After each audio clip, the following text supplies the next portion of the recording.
व्यक्त करतात। महाराष्ट्र राज्याचे लाडके उपमुख्यमंत्री तथा पुणे जिल्ह्याचे पालकमंत्री नामदार अजितदादा पवार। सध्या आता आपल्या पुढे विचार मांडले ते आपल्या सगळ्यांचे सहकारी दिलीपराव मोहिते पाटील, महाराष्ट्र प्रदेशचे सरचिटणीस सुरेश अण्णा घुले, पीडीसीसी बँकेचे उपाध्यक्ष सुनील चांदेरेजी, अनिल बाबा राक्षे, कैलासराव सांभोर, राजेंद्र कोरेकर, ज्यांच्यावर आता जुन्नर, खेड, आंबेगाव आणि शिरूर हवेली ह्या 4 विधानसभा मतदारसंघाची जबाबदारी आम्ही दिलेली ते राजेंद्र कोरेकर, सौभाग्यवती पायल देवकर, विलासराव कातोरे, लक्ष्मणराव टोपे, अरुण शेठ चांभारे, अरुण शेठ चौधरी, अजितराव बुट्टे पाटील, बाजीराव शेठ जाधव, चांगदेव अण्णा चिवेकर, अश्विनीताई पाचरणे, जयसिंगराव दरेकर, सुरेखाताई ठाकर, शिवकालीताई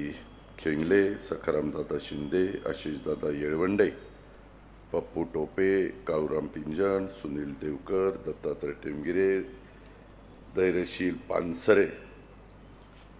आज ज्यांच्या पक्षप्रवेशाच्या कार्यक्रमाच्या निमित्तानं मी आवर्जून आपल्या परिसरामध्ये आलो ते आपल्या सगळ्यांचे सहकारी माननीय शरदराव बुट्टे पाटील, त्यांच्याबरोबर आलेले सगळेच मान्यवर, विशेषतः सुरेखाताई ठाकर, चांगदेराव शिवेकर, सुनीताताई शरद बुट्टे पाटील, श्रद्धाताई मांडेकर, दत्तात्रय मांडेकर, दत्तात्रय टेमगिरे, सुनील देवकर, उज्ज्वलाताई चव्हाण, पूजाताई बुट्टे पाटील, विश्वास आनंदराव बुट्टे पाटील, अनेक गावचे सरपंच। मी आता सगळ्यांची नावं घेत नाही, वेळ बराच झाला आहे। माझ्या लाडक्या बहिणी इथं मोठ्या संख्येने आहेत, माझे बांधव आहेत, माझ्या जिल्ह्यामध्ये आणि तालुक्यामध्ये काम करणारे सर्व राष्ट्रवादी काँग्रेस पार्टीचे आजी माजी पदाधिकारी, सर्व उपस्थित पत्रकार मित्र, बंधू भगिनींनो, माझ्या तरुण मित्रांनो, उद्याच्या जिल्हा परिषदेची निवडणूक 62 साली जिल्हा परिषद अस्तित्वात आली आणि त्याच्यामध्ये अनेकांना सत्तेचे विकेंद्रीकरण करण्याच्या निमित्तानं संधी मिळाली। स्वर्गीय यशवंतराव चव्हाण साहेबांनी 62 साली तसा निर्णय घेतला आणि त्या काळामध्ये आजही पोपटराव गावडे सांगतात की आम्ही 62चे त्यावेळेसचे उमेदवार होतो, आपले टाकळी आजीचे शिरूर तालुक्यातले। आज या परिसरामध्ये येत असताना मी शरदचं भाषण ऐकत होतो, दिलीपरावांचं ऐकत होतो। हुतात्मा राजगुरूंच्या या पवित्र भूमीमध्ये शरद बुट्टे पाटील यांच्यासह भामा भीमा खोऱ्यातील अनेक मान्यवर आज राष्ट्रवादी काँग्रेस पक्षात प्रवेश करत आहेत। मी सर्वांचं, शरद बुट्टे पाटलांच्या सहित सुरेखाताई, चांगदेव, सुनीताताई, श्रद्धाताई, दत्तात्रय दोन्ही, सुनील, उज्ज्वलाताई, पूजाताई, विश्वासराव, या सर्व मान्यवरांचं, असंख्य माझ्या सरपंचाचं राष्ट्रवादी काँग्रेस पक्षाच्या कुटुंबामध्ये, परिवारामध्ये ते प्रवेश करत आहेत, त्याबद्दल मी त्यांचं मनापासून स्वागत करतो। तसं बघितलं तर आपला राजगुरुनगर खेड तालुका हा खऱ्या अर्थाने संत महात्म्यांची भूमी आहे आणि भीमाशंकरचं पवित्र स्थान, संत ज्ञानेश्वरांची आळंदी आणि संत तुकोबारायांची गाथा जिथं लिहिली तो भामचंद्र डोंगर परिसर, हा सगळा परिसर तुमच्या माझ्या ह्या तालुक्यामध्ये येतो। आपल्या सर्वांचं आराध्य दैवत छत्रपती शिवाजी महाराज। मी नेहमी महाराष्ट्रामध्ये सांगतो की मी शाहू फुले आंबेडकरांच्या विचारधारेने पुढे जाणारा एक कार्यकर्ता आहे। आता हे सगळ्यांचे विचार मी ऐकत होतो। शरद बुट्टे पाटील मला पूर्वीचे फोटो दाखवत होते, त्यांनी फार जुना फोटो, मला वाटतं 98चा का कुठला दाखवला, आणि त्यावेळेसची परिस्थिती, त्यावेळेस आणि नंतर बदलत गेलेलं चित्र। मी अनेक कार्यकर्त्यांना संधी दिली। इथं योगेश बहल पण बसलाय, पिंपरी चिंचवडचा माजी महापौर, बेस्ट सिटी तो महापौर असताना पुरस्कार आपल्या पिंपरी चिंचवडला मिळालेला होता। आता 7व्यांदा त्याने अख्खाच्या अख्खा प्रभाग तिथं निवडून आणलेला आहे, तोही आज इथं ह्या कार्यक्रमाला उपस्थित आहे। आणि मित्रांनो, ह्या सगळ्या गोष्टीत आज आम्ही निलेशला ठिगळेंना युवकांची जबाबदारी दिलेली आहे। त्यांना सांगितलं आता ते काम तुम्ही चांगल्या पद्धतीनं बघा। त्याची बहीण पण इच्छुक होती, त्यांना सांगितलं की आपण इतरांना पण कुठं वेगवेगळ्या ठिकाणी संधी देण्याचा प्रयत्न करू। मित्रांनो, जागा मर्यादित असतात आणि सगळे मोठ्या प्रमाणावर त्या ठिकाणी इच्छुक असतात आणि त्याच्यामुळं काहींना थांबावं लागतं। ते म्हणतात की इतके वर्ष आम्ही यांचं काम करतो, आम्हाला संधी मिळत नाही। इथं देखील संधी देत असताना सुनीताताई शरद बुट्टे पाटलांना संधी झेडपी गटातनं दिली, श्रद्धाताई मांडेकरांना आंबेठाण पंचायत समितीमध्ये संधी दिली, पल्लवीताई आमच्या जयसिंग दरेकरांना पाईट पंचायत समितीनं त्यांना संधी दिली, तशाच आमच्या धनश्री संदीप भोगसे ह्या देखील इच्छुक होत्या. मी दिलीपराव आम्ही बाकी सगळेजण निलेशला घेऊन बसलो होतो, त्याला 2 गोष्टी समजून सांगितल्या. लाडक्या बहिणींना तर मी नेहमीच माझ्यापरीनं जेवढं काही सहकार्य करता येईल ते सहकार्य करण्याचा प्रयत्न करत असतो, हे अख्ख्या महाराष्ट्राला माहिती आहे. आणि अशा पद्धतीनं हा सगळा परिवार पुढं नेत असताना आता ही तसं बघितलं तर 12 जिल्हा परिषदेच्या निवडणुका महाराष्ट्रात लागल्या. सिंधुदुर्ग, रत्नागिरी, रायगड, आपलं कोल्हापूर, सातारा, सांगली, सोलापूर, पुणे अशा 5 आणि 3 8 आणि तिकडं लातूर, धाराशिव, संभाजीनगर आणि परभणी अशा 12 आहेत आणि नंतर मग बाकीच्या लागतील. परंतु ह्याच्यानंतर 3.5 वर्ष निवडणुका नाही. मला आता काही सहकारी मित्र सांगत होते, शरद सांगत होता, इतर सांगत होते की दादा आम्हाला हे करून पाहिजे, दादा आम्हाला ते करून पाहिजे. त्याच्यामध्ये मी त्यांना हेच सांगत होतो, जयसिंग पण मला काही गोष्टी सांगत होतं की बाबा हे सगळं करत असताना आपण निधी देऊ, त्याबद्दल तुम्ही काळजी करू नका. पुढं 3.5 वर्ष आपल्याला कामच करायचं आहे. आत्ता पण निवेदन देत असताना मी बारकाईनं काही सरपंच म्हणत होते की दादा आम्हाला MIDCमधली काही गायरानाची जागा घेतली, त्याच्यातली काही जागा द्या. आत्ता तर आमच्या संभाजी भीमाजी कोळेकर, राहणार वाकी, तर्फेवाडा पोस्ट, शिवे तालुका खेड यांनी तर सरळ सांगितलं पुनर्वसनाच्या अंतर्गत कब्जा हक्काची घेतलेली रक्कम जर दिली नाही तर आत्मदान करणार. एक पाट्याने आत्मदानाचाच दम दिला. आता हे खरं कायद्याने हे चुकीचं आहे. तुम्ही डायरेक्ट मला लिहून देता की आत्मदहन करणं हा देखील गुन्हा आहे. पण आता मी त्याचं काही होऊन देणार नाही. त्याला काय मदत लागते ते मी बघतो. कारण 5 तारखेला आपलं मतदान आहे. मला वाटतं 7 तारखेला काउंटिंग आहे. 8ला प्रचार आपला आचारसंहिता संपेल मुसळे हे 8 तारखेला. तोपर्यंत हे काय नक्की आहे ते संबंधितांना विचारून सगळी माहिती काढून ठेवा. माझी एवढीच विनंती आहे की मी तुमच्यासारखाच एक कार्यकर्ता ग्रामीण भागातूनच पुढं आलेला. ठीक आहे, संधी काहींना मिळते, काही जण संधीचा त्याचा फायदा घेतात, पुढं जातात. मी पण 35 वर्ष तुमच्या सगळ्यांचं प्रतिनिधित्व करतोय. मी आज अनेक वर्ष तुमचा पालकमंत्री आहे. जेवढं काही ह्या जिल्ह्याच्या सर्वांगीण विकासाच्या करता येईल आणि जेवढ्या नवीन कार्यकर्त्यांना, लाडक्या बहिणींना संधी देता येईल ती संधी देण्याचा प्रयत्न हा मी माझ्यासारख्यांनी मनापासून केलेला आहे. आणि एकंदरीतच ह्या सगळ्या महामानवांचा ज्यावेळेस आम्ही विचार करतो त्यावेळेस खेडचे आपले राजगुरुनगरचे सुपुत्र, थोर स्वातंत्र्य सेनानी हुतात्मा शिवराम हरी राजगुरू यांना देखील मी विनम्र अभिवादन करतो.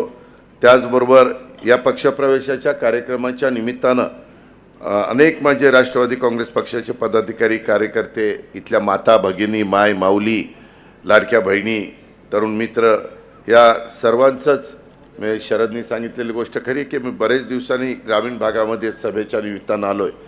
आणि त्यांनी जे काही सांगितलं ते मी तुम्हाला स्पष्ट सांगतो की PMRD यंदा PMRDमधनं बऱ्यापैकी निधी मी सगळीकडे देतो आहे. आता आपल्या स्पर्धा चालू आहेत जागतिक स्तरावरच्या, सायकल स्पर्धा आज पण होती. त्या निमित्तानं पण बरेच रोड मी चांगले करून घेतले. काही PMRDकडनं करून घेतले, काही PWDकडनं करून घेतले, काही PMCकडनं करून घेतले, काही PCMCकडनं करून घेतले.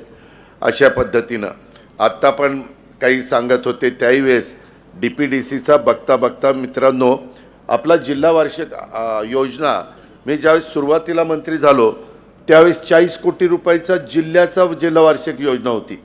ती गेल्या वर्षी 1400 कोटी मी केली. आता यंदा आणखीन मी वाढवीन, कारण बजेट फेब्रुवारीमध्ये आहे. त्याच्यामध्ये आपल्या लोकसंख्या आणि तिथले भौगोलिक क्षेत्र ह्या प्रकारे मी तो वाढवतो. कारण ग्रामीण भागामध्ये जे दर्जेदार काम करतात ते व्यवस्थितपणे नियोजन करतात. अशा पद्धतीनं त्याचा उपयोग चांगला होतो हे माझ्यासारख्या कार्यकर्त्यांनी महाराष्ट्रामध्ये काम करत असताना पाहिलेलं आहे. त्याच्यावर त्याही पद्धतीचा विचार हा मी निश्चितपणे करेन. याबद्दलची पण खात्री मी आपल्या सर्व सहकाऱ्यांना देतो. आज शरद बुट्टे पाटलांनी आणि त्यांच्या असंख्य सहकारी मित्रांनी राष्ट्रवादी काँग्रेस पक्षामध्ये प्रवेश केला. खरं तर ही त्याची घर वापसी आहे असं मी स्वतः समजतो. कारण पक्षाच्या स्थापनेपासून मला आठवतंय एक युवा कार्यकर्ता म्हणून तुम्ही जर ते जुने फोटो बघितले तर तुम्ही म्हणाल काय हा खरंच शरद बुटे पाटील आहे का, पण लोकांना ओळखता पण येणार नाही.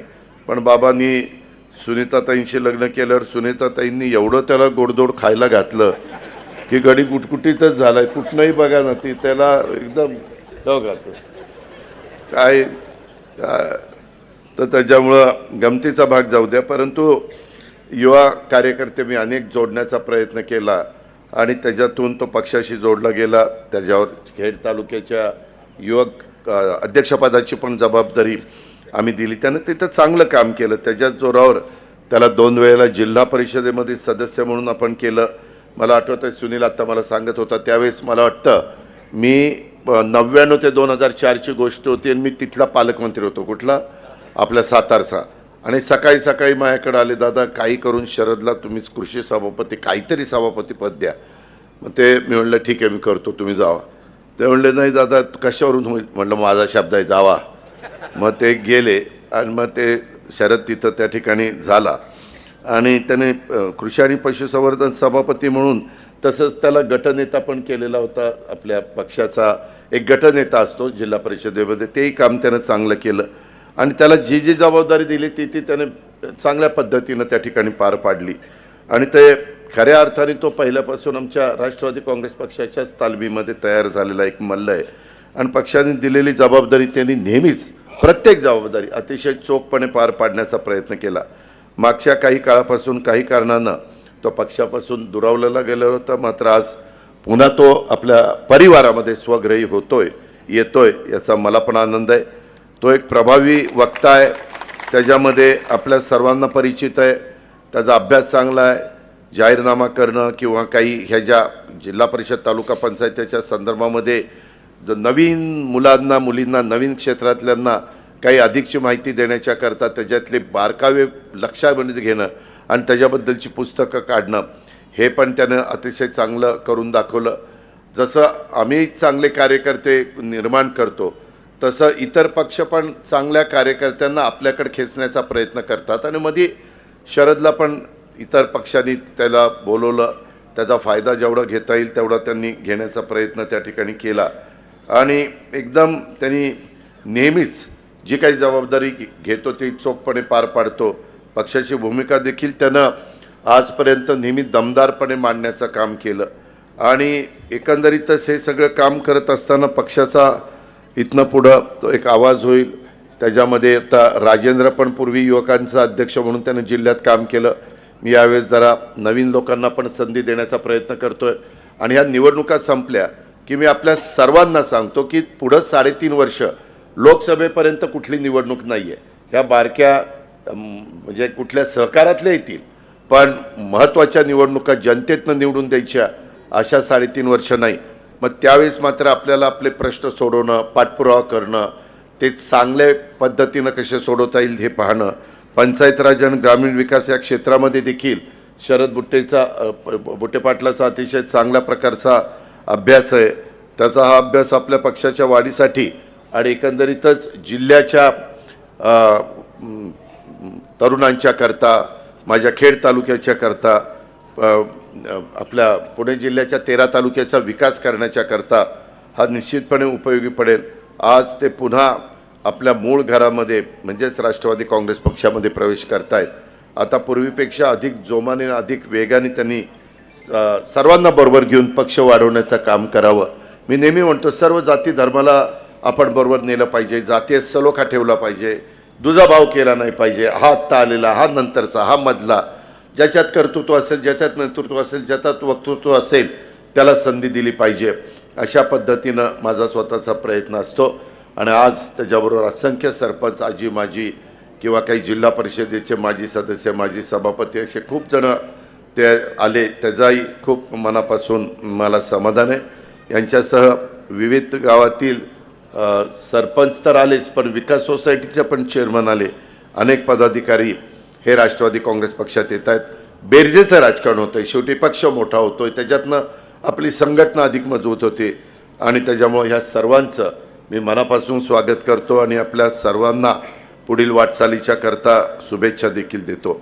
खरं मी पाहत असताना आधुनिक महाराष्ट्राचा शिल्पकार स्वर्गीय यशवंतराव चव्हाण साहेबांनी शेती, उद्योग, व्यापार, शिक्षण, सहकार, सिंचन, आरोग्य अशा अनेक क्षेत्रामध्ये तुमचा माझा शिवशाहू फुले आंबेडकरांचा महाराष्ट्र हा विकासाच्या बाबतीमध्ये कसा पुढे जाईल आणि त्या महाराष्ट्राचा विकासाचा पाया रचण्याचं काम हे चव्हाण साहेबांनी केलं.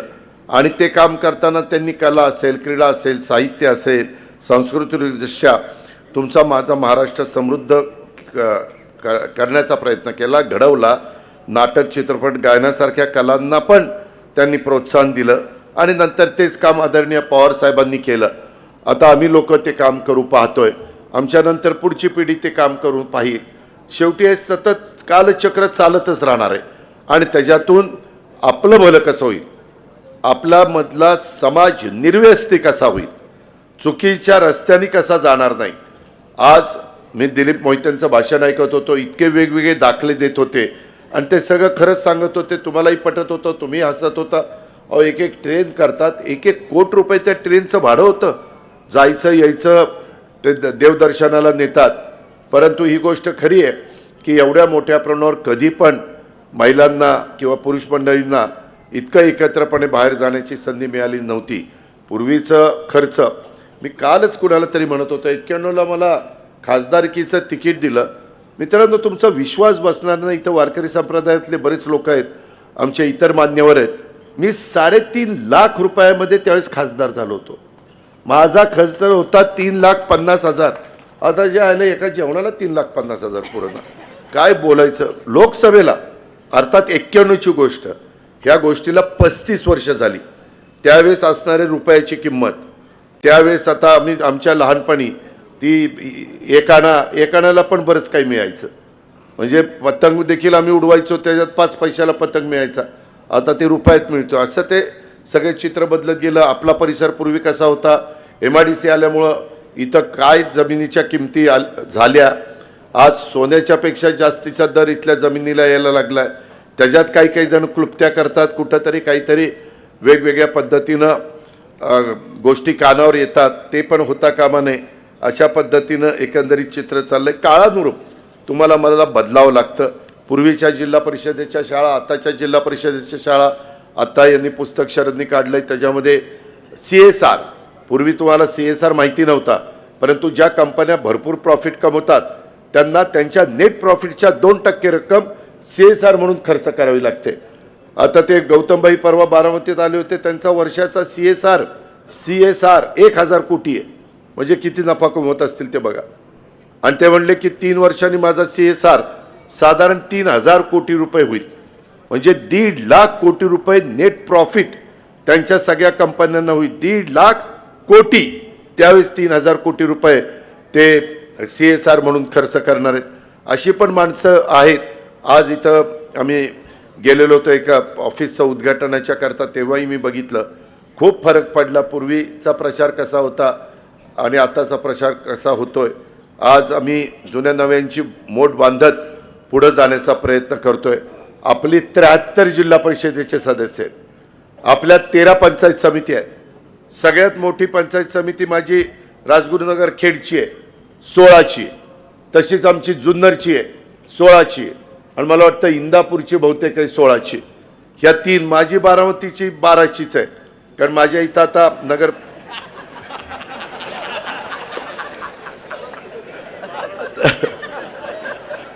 बाराचा अर्थ बराच काही निघतो. आता तुम्ही हसताय. आता बारामतीची 12चीच राहणार ना. मित्रांनो, गमतीचा भाग जाऊ द्या. परंतु अशा आज मी सकाळी बसलो होतो, आपले राजगड नाव दिलं वेल्याला, त्यांची तर 4चीच पंचायत समिती आहे. सुनील इथं बसलाय, त्याची 6ची आहे. म्हणजे अशा कमी जास्त आहेत. पण त्याच्यातून आपण खूप काही काम भलं आपल्याला करता येईल असंही मला ह्या निमित्तानं तुम्हाला सगळ्यांना सांगायचं आहे. आणि म्हणून त्या बाबतीमध्ये मी कुठं कमी पडणार नाही. आज भामा खोऱ्यातील जनतेचे महत्त्वाचे प्रश्न आहेत, त्याचा उल्लेख मगाशी शरदनी केला. स्वतः दिलीपरावांनी पण त्याच्याबद्दल काही आपल्याला सांगितलं. खेड तालुक्याने नेहमीच राष्ट्रवादी काँग्रेस पक्षाला भरभरून प्रेम दिलेलं आहे. मागं नारायणराव पवार ह्या तालुक्याचे आमदार होते, अनेकदा दिलीपराव मोहिते पाटील होते, मध्ये एकदा सुरेशला 5 वर्षाची संधी. परंतु तसा बघितलं तर सुरेश गोरे हा बी राष्ट्रवादीतनंच तयार केलेला कार्यकर्ता. त्याला जिल्हा परिषद पण दिली, उपाध्यक्ष पण मी केलेला होता, परंतु काही कारणांनी तो माझ्यापासून बाजूला गेला. आताचे तुमचे आमदार मला येऊन एवढं गोडगोड बोलतात, पण मी म्हणलं अरे नुसतं गोडगोड बोलून चालणार नाही, शेवटी काम पण झालं पाहिजे. त्याचा उल्लेख ह्या दोघांनी केला. आज काय आमदारकीची निवडणूक नाही, त्याच्यावर तिथं बोलून मी तुमचा वेळ किंवा टीका टिप्पणी करू इच्छित नाही. पण पक्षाची स्थापना झाल्यापासून ह्या खेड तालुक्यांनी, माझ्या राजगुरुनगरच्या परिसराने राष्ट्रवादी काँग्रेस पक्षाला मोठी ताकद दिली, प्रेम दिलं.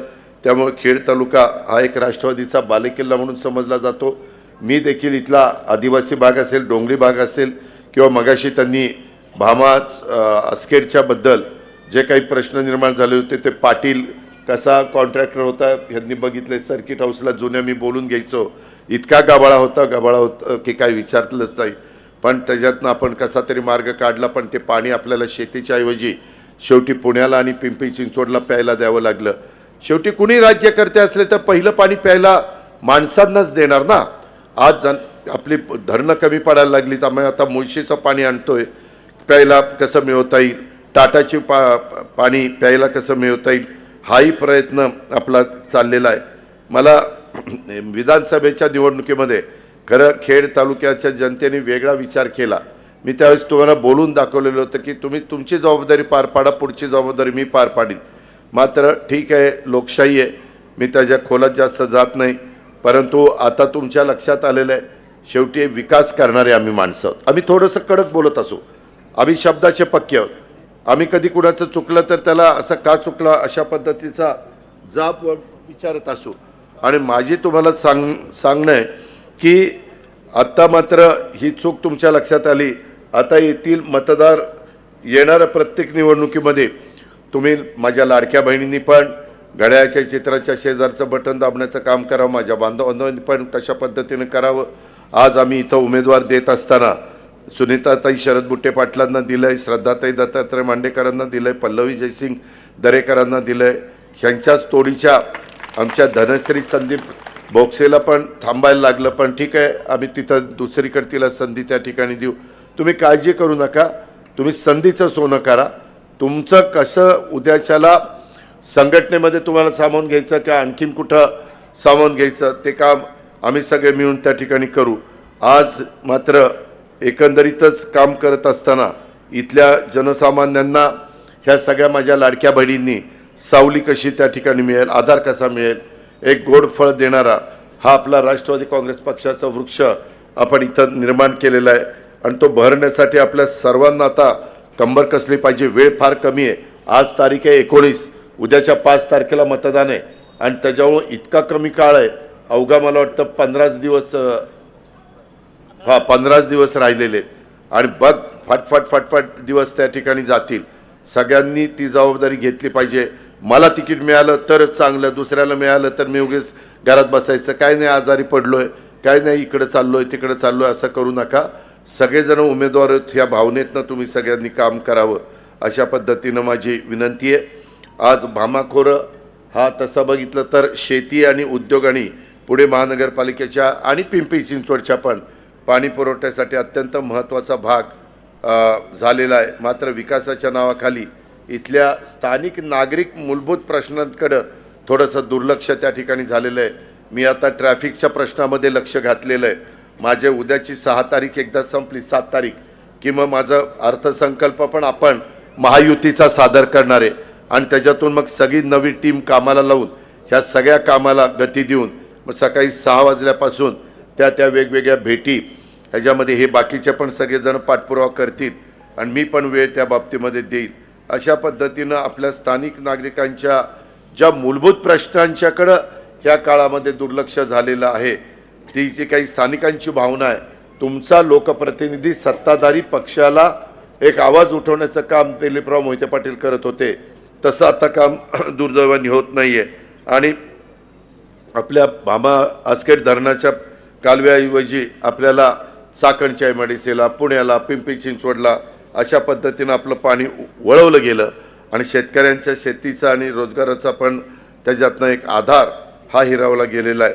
प्रकल्पग्रस्तांचा पुनर्वसनाचा पण अद्याप प्रश्न अपूर्ण आहेत आणि काही गावं आहेत त्यांना पण तुम्हाला डेव्हलपमेंटच्या करता जमीन लागते, त्याहीबद्दल आपण हे सगळ्यातनं मोकळं झालो की त्याच कामाला लागू. तुम्ही दर आठवड्याला मी पुण्यामध्ये असतो आणि सकाळी लवकर कामाला सुरुवात करतो, त्याच्यामुळं ती अडचण येणार नाही.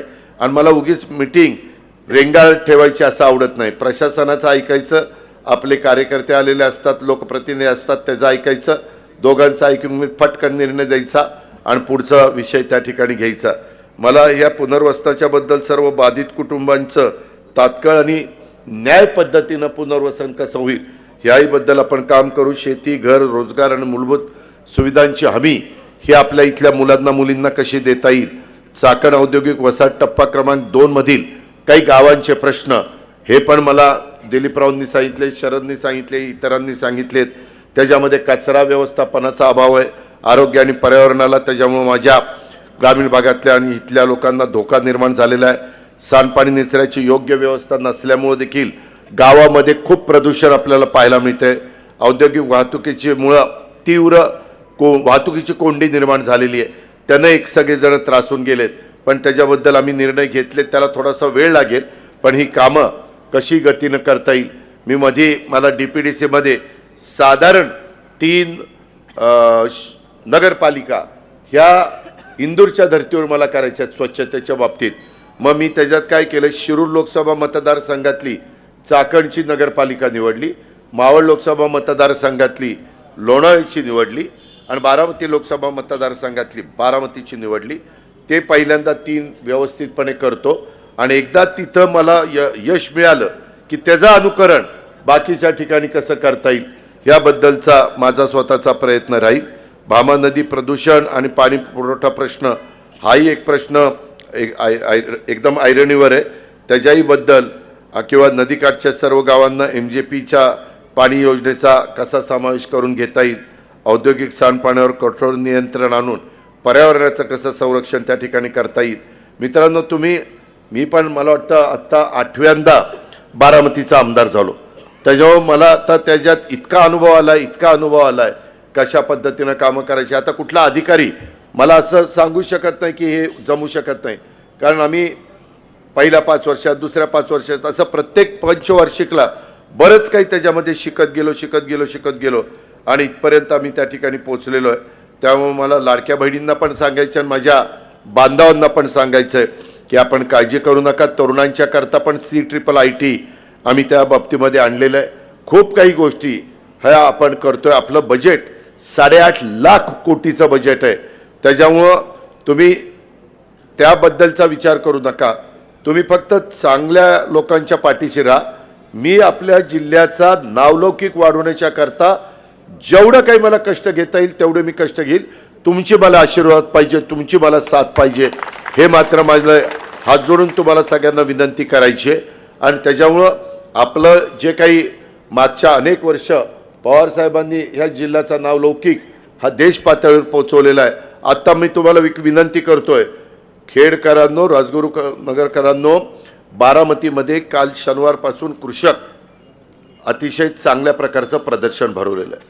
तुम्ही जात शनिवारपर्यंत आहे, रोज लाखो लोक येत आहेत. ज्या महिला शेतीवाडी करतात तुम्ही पण जावा, तिथं पोल्ट्रीच्या संदर्भात कुठलं काय केलं पाहिजे, डेअरीच्या संदर्भात काय केलं पाहिजे, भाजीपाला कसा केला पाहिजे, फळं कशी हे केली पाहिजे, क्वालिटीची फळं कशी आणली पाहिजे, कमी पाण्यात कसं केलं पाहिजे, AIचा वापर करून. म्हणजे इथला जर एखादा बहादर शेतकरी समजा कैलास ह्याचं टनेज जर 60 टन निघत असेल तर आम्ही AIचा वापर करून त्याचं टनेज 100 टनाच्या पुढे काढू शकतो. ती टेक्नॉलॉजी आहे. मी माझ्याही शेतामध्ये आज 63 एकर ऊसाची लागवड तशी केलेली आहे, 7 एकर केळीची लागवड तशी केलेली आहे. पाण्याची 40 ते 50% बचत होते, खताची 40 ते 50% बचत होते. ते केल्याशिवाय तुम्हाला माझ्या प्रपंचाला हातभार लावता येणार नाही आणि हे शक्य आहे. हे बाहेर कुठं बघण्याच्या पेक्षा इथं बारामतीमध्ये बघायला मिळतंय. फक्त सकाळी स्वतः तिथं जावा, दिवसभर वेळ काढून जावा. जेवढं तुम्ही बघाल तेवढं तुम्ही त्याच्यामध्ये तुमच्या ज्ञानात भर पडणार आहे. आणि म्हणून माझी तुम्हाला विनंती आहे की अवश्य ते बघा. मी पण त्या दिवशी उद्घाटनाला कुलगुरूंना नेलं होतं कारण आचारसंहिता होती, पण फार चांगला दरवर्षी आम्ही करतो, पुणे जिल्हा मध्यवर्ती सहकारी बँकेने पण तिथं मदत केली, परवा ते पण लोक आलेले होते आणि अप्रतिम केलं. म्हणजे एआयचा वापर करून लावलेली लागवड त्याच दिवशीची आणि नेहमीची लागवड त्याच दिवशीची, असं मधनं तुम्ही चालायचं. ह्या बाजूला तो ऊस, ह्या बाजूला दुसरा ऊस, इकडं ती केळी, इकडं ती दुसरी केळी, लगेच तुम्हाला खोडामध्ये फरक दिसतो, केळीच्या घडामध्ये फरक दिसतो. तेच ऊसाच्या बाबतीमध्ये ऊसाची कांडी एआयचा वापर केला तर इतकी मोठी होती. आमचा तर प्रयत्न चाललेला आहे. कदाचित यंदा मला तो विश्वास बसेना, ते म्हणतात की दादा 200 टन एकरी ऊस काढून दाखवणार. मी म्हणलं अहो 150 तरी काढा, 150 काढलं तरी खूप झालंय. आणि ते तिथं चाललंय प्रात्यक्षिक. काही भागात शेतकरी तसं घेतात, त्याला आम्ही अनुदान दिलेलं आहे VSI कडनं. असा आज वेगवान तंत्रज्ञानाच्या युगात आपली शेती आधुनिक पद्धतीनं करणं ही बाबांनो काळाची गरज आहे. ज्यांची जमीन आता एमआयडीसीत गेली ते सोडून द्या, पण त्याचे पैसे दिलेत ते पैसे निवडणुकीला खर्च करू नका. काहींना जमिनीचे पैसे आलेत, केलंय बायकोला उभं, हा लढ तू. अरे पण वाटोळे पैसे संपल्यावर काय करणार? 2 हाताला चुना लावून ठोठ करत बरं काही उपयोग नाही रे. राजकारण लय वंगाळ आहे, आता काय सांगायचं. पण आता काय, तुम्ही धंदा पाणी करा, मस्तपैकी राहा, मुलाबाळांना चांगलं शिकवा, निर्व्यसनी राहा. मी पुन्हा पुन्हा सांगतोय, साधू संतांनी ते आपल्याला सांगितलंय.